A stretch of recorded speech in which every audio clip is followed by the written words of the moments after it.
Coming back 30 years later, what is most striking for Allan Gotlieb as he looks at the campus today in comparison to those years back in the 40s? Besides the ugliness of Dwinell, which we all comment on.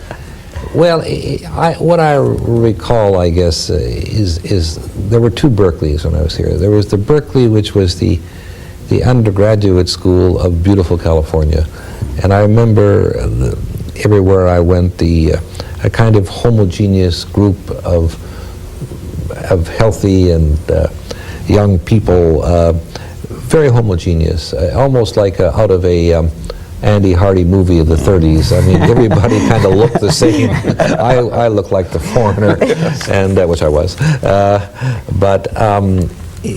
And rah-rah, yeah. and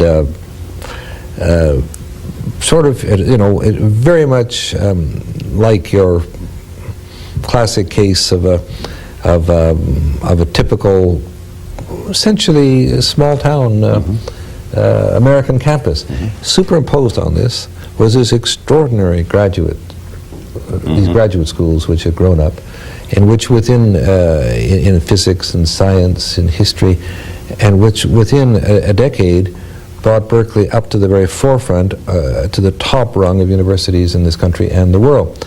And what I see now is that this university, that sense of homogeneity that existed is completely gone. I mean, this is a multiracial society. I mean, you can't step out the door without realizing this is no longer a Protestant white enclave, which it was then.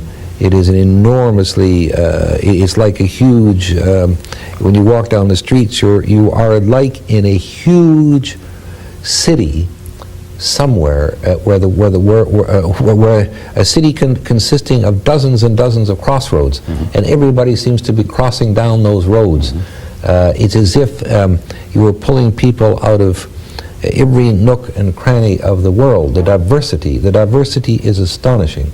The diversity of backgrounds, the diversity of race, the diversity of lifestyles, the diversity of opinions, the diversity of your gastronomy. I didn't realize when I came here that Berkeley was now the absolute center of the world for the counterculture. Counter meaning the food you get at the counters. Absolutely. That's right. A real breakthrough.